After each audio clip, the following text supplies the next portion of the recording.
Bonjour, et nous nous retrouvons donc pour notre étude de la paracha de Mishpatim d'après les enseignements de Manitou dans cette nouvelle série que nous avons commencé la semaine dernière.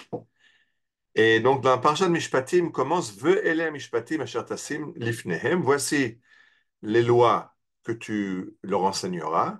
Qui tikne eved ivri sheshanim yavod, quand tu achèteras un esclave hébreu, il travaillera 6 années, ou bashvit tetzeach upshichinam, et la septième, tu devras le libérer. Alors, je rappelle que la semaine dernière, on a lu la paracha de Yitro, on a donc parlé du don de la Torah, l'étape de la loi, et cette semaine, on commence Ve'ele Mishpatim, et voici les lois. Alors, Rashi nous explique Kol makom shnemar ele pasalet harishim. Quand on dit le mot ele, voici, ça veut dire on commence un nouveau sujet qui n'a aucun rapport avec le sujet traité auparavant. Mais si on commence en disant ve ele et voici, c'est qu'on ajoute, on développe le sujet qui était présenté avant. Et donc nous dit Rashi, puisqu'il est marqué ve ele amishpatim, voici les règles, les lois que vous appliquerez.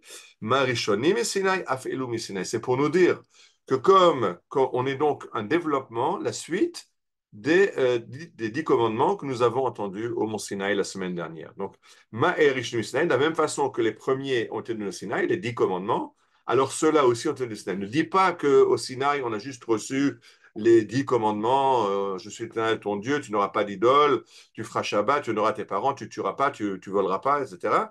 Et point à la ligne, c'est la Torah. Alors la Torah vient dire non, tout ce détail de règles, de lois civiles, parce que dans Mishpatim, on aura beaucoup de droit civil, tout ce droit civil a aussi été donné au Sinaï et fait partie de la Torah au même titre que les 10 commandements. La suite du verset, Elia mishpatim asher tasim lifnehem, voici donc les lois que tu leur présenteras. Ça veut dire quoi, tasim lifnehem? Rashi de nouveau nous enseigne, Amar lo Akadosh Baruch Hu le Moshe, Dieu a dit à Moïse, ne crois pas que si tu leur enseignes une fois les commandements, c'est bon, ils ont compris.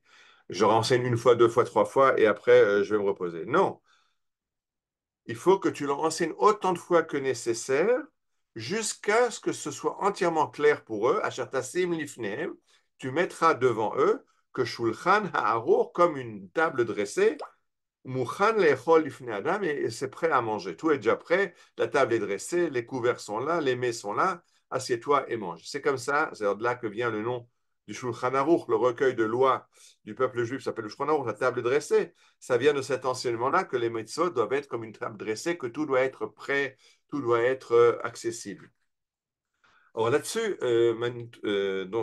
Manitou nous enseigne qu'il y a un grand risque. Quel est le grand risque? De dire que la Torah est dans les grandes lignes, dans les grandes phrases, dans les grandes mitzvot, dans les 10 commandements. Ça, c'est la Torah.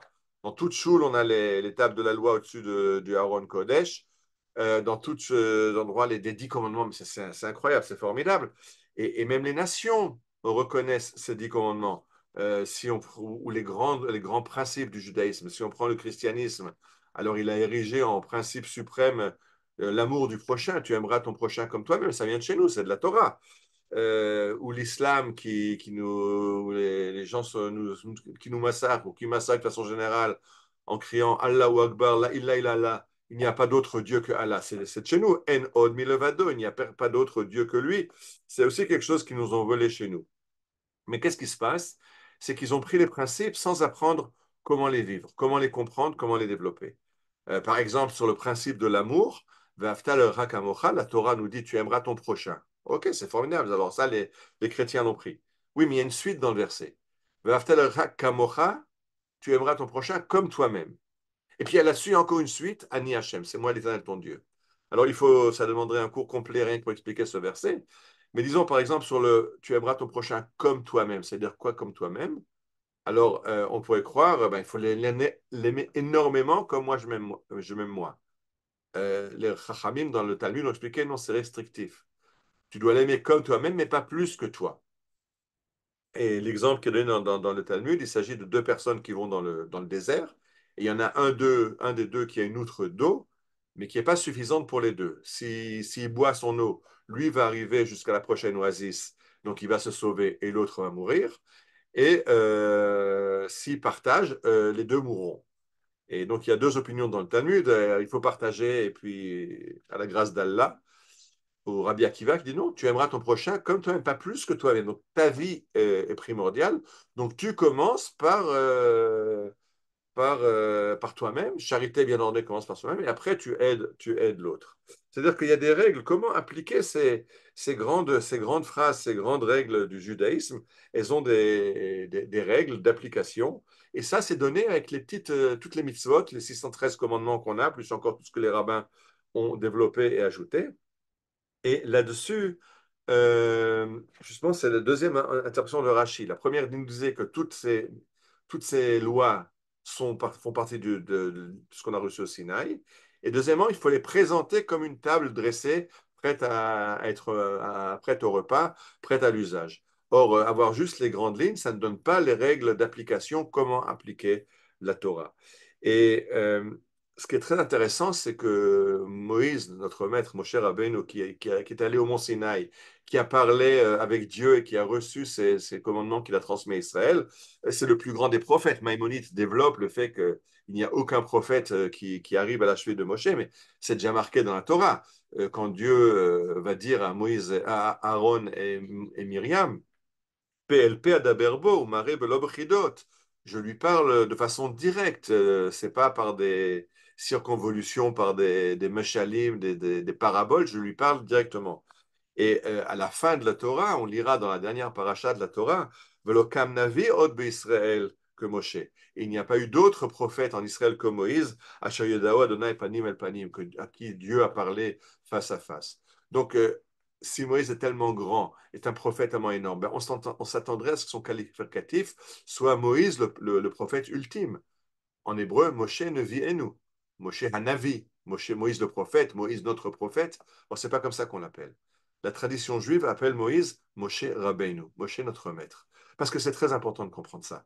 C'est que ceux qui ont créé le peuple juif, qui ont permis au peuple juif de traverser l'histoire, d'exister après 4000 ans, quand tous les peuples qu'on a connus, les empires ont disparu, ce sont les chachamim, les rabbins. Pourquoi? Parce que si on est au niveau du prophète, on a eu des prophètes géniaux, même sans être Moïse, on a eu des gens comme Isaïe, comme Jérémie, comme Yecheskel, comme Micha, comme Nahum, les prophètes du biblique, et il y en a encore beaucoup d'autres qui n'ont pas écrit de livres, qui nous sont restés. Mais le Talmud aura cette phrase lapidaire, Chacham Adif Minavi.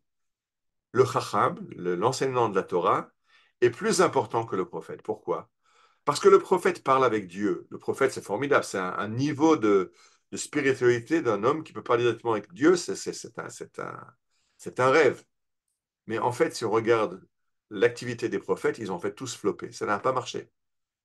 Yirmiyahu dit au peuple quoi faire pour éviter la destruction de Jérusalem. Mais le roi n'écoute pas et le peuple n'écoute pas non plus. On le lira dans l'Haftarah ce Shabbat, où le roi va libérer les esclaves et Jérémie vient le féliciter au nom de Dieu d'avoir libéré les esclaves et une semaine après, il réasservit ses esclaves. Je ne rentre pas dans l'explication pourquoi ils ont fait ça, mais ce que je veux dire, c'est que les prophètes ont donné des conseils, des recommandations comment se conduire, ça n'a jamais marché. Comment Am Israël est devenu le peuple moral qu'on est aujourd'hui, qui se bat à Gaza avec une moralité incroyable, des fois même trop, c'est déjà plus la morale juive, c'est de la morale chrétienne, ça c'est parce que la morale juive, elle a ses limites. Tu aimeras ton prochain comme toi-même. Et d'abord, tu commences par toi. Mais comment est-ce qu'on a fait du peuple juif le peuple qu'il est aujourd'hui? Grâce à ces préceptes. Voilà comment tu manges. Voilà comment tu te conduis avec ton voisin. Voilà comment tu vas employer un employé. Voilà comment tu vas rémunérer quelqu'un. Voilà comment tu vas prêter sans intérêt. Voilà comment tu vas manger et faire la bracha que tu fais avant de manger. Et ça, tu manges pas. C'est cet ensemble de commandements qui englobe la vie du juif depuis le matin jusqu'au soir. Et les Chachamim nous ont dit une très belle phrase. Ratzak, le Zakot et Israël. Dieu a voulu rendre Israël méritant. Le fichach irbalem Torah mitzvot. C'est pour ça qu'il y a tellement de mitzvot. Pourquoi il y a tellement de mitzvot, de préceptes dans le judaïsme? Il n'y a aucune religion avec tellement de préceptes. C'est parce qu'on veut que toute la vie soit sanctifiée, que toute la vie, à chaque moment, il n'y a pas d'acte gratuit. Si je mange, si je me promène, si je suis au travail, je suis dans la Torah. La Torah recouvre tous les secteurs d'activité de l'homme et tous les moments d'activité de l'homme. Et c'est pour ça que ceux qui ont réussi à façonner le peuple juif, ce ne sont pas les prophètes. Bien sûr, les prophètes sont importants, ils sont écrits dans la Bible pour qu'on apprenne ce qu'ils nous ont transmis, cette parole de Dieu. Mais si on veut savoir comment devenir le peuple d'Israël, il faut s'y appliquer. Et pas appliquer les grandes lignes, il faut appliquer les détails de chaque mitzvah et de chaque mitzvah. Et c'est pour ça que juste après la paracha de Yitro, on est dans un high terrible au pied du mont Sinaï, en train de nous remettre du fait que Dieu nous a parlé. Moshe dit, OK, maintenant on revient sur terre et voilà comment on vit la Torah au jour le jour. Shabbat Shalom et Bezrat Hashem à la semaine prochaine. Chodesh Tov.